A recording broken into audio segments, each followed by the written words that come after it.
DDA हो, केंद्र सरकार की एजेंसी है, एलएनडीओ हो, केंद्र सरकार की एजेंसी है, रेलवेज हो, केंद्र सरकार की एजेंसी है, या आर्कियोलॉजिकल सर्वे ऑफ इंडिया हो, सभी जगहों पे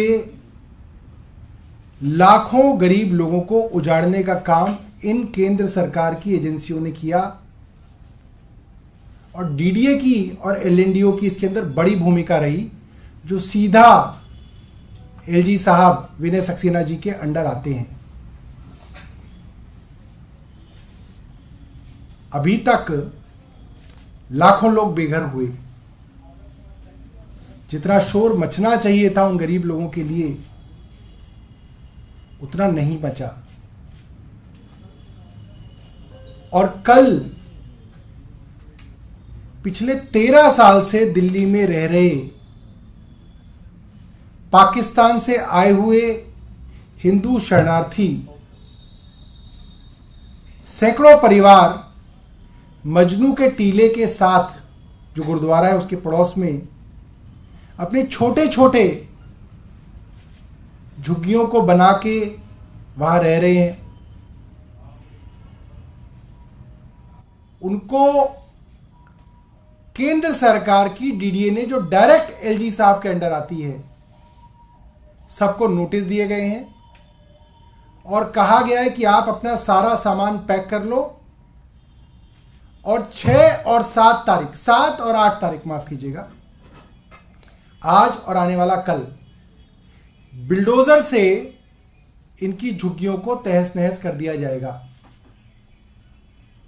यह बात हमें मालूम है कि अक्सर डीडीए कहती है कि अब डिमोलिशन टल गया है और अचानक सुबह 5 बजे डीडीए के बुलडोजर पहुंच जाते हैं और डिमोलिशन 2-3 घंटे के अंदर खत्म करके हजारों लोगों को उजाड़ देते हैं। मैं दिल्ली के एलजी साहब से पूछना चाहूंगा, आपकी इन गरीब लोगों से क्या दुश्मनी है? आप क्यों दिल्ली के गरीब आदमी के पीछे हाथ धोके पड़ गए हैं? चाहे सुंदर नर्सरी के पीछे डूसिब का नोटिफाइड लिस्टेड क्लस्टर था, कोर्ट के अंदर गलत जानकारी देके हजारों लोगों को बेघर कर दिया गया। मेहरौली के अंदर लिस्टेड क्लस्टर था, घोसिया कॉलोनी, कोर्ट के अंदर गलत जानकारी दी जा रही थी, उसके अंदर भी बहुत सारे लोगों को बेघर कर दिया गया। बाद में कोर्ट ने उसके अंदर स्टे दिया। आरकेपुरम के अंदर सेक्टर 12 के अंदर नोटिस आए हुए हैं और बताया गया कि आज वहां पे भी डिमोलिशन है। मैं एलजी साहब से जानना चाहूंगा, क्या ये बातें आपके संज्ञान में नहीं है? मैं जानता हूं ये कहेंगे मेरे संज्ञान में नहीं है। अगर आपके संज्ञान में नहीं है तो आप डीडीए के चीफ इंजीनियर को आज सस्पेंड कर दीजिए। बता दीजिए दिल्ली वालों को कि जो हो रहा है वो आपके संज्ञान में नहीं था, गलत हो रहा था, इसलिए अफसर पे आपने कार्रवाई की। आपका डिपार्टमेंट है, एलजी साहब चेयरमैन है डीडीए के। दिल्ली के लोग इंतजार कर रहे हैं। एलजी साहब, मैं बता रहा हूं आपको, एलजी साहब कहेंगे नहीं, आम आदमी पार्टी झूठ बोल रही है, मुझे तो मालूम ही नहीं था। अगर नहीं मालूम था तो एलजी साहब चीफ इंजीनियर को सस्पेंड करें, अभी करें। दूसरी बात हो सकता है एलजी साहब क्या कहेंगे, वो कहेंगे मेरा नहीं है, कोर्ट का ऑर्डर है, एनजीटी का ऑर्डर है। एनजीटी का ऑर्डर आज का नहीं है, पहली बात। और एनजीटी के अंदर जब मुकदमा चला तो डीडीए ने क्या पक्ष लिया? क्या डीडीए ने इन हिंदू शरणार्थियों का पक्ष लिया? नहीं लिया। लिया हो तो दिखाएं। और अगर एनजीटी ने ऑर्डर कर दिया तो क्या डीडीए सुप्रीम कोर्ट गया? क्यों नहीं गया? एलजी साहब बताएं। साफ है, ये बेचारे वो लोग हैं जो किसी तरीके से पाकिस्तान से अपनी जान बचा के यहां पे आए हैं।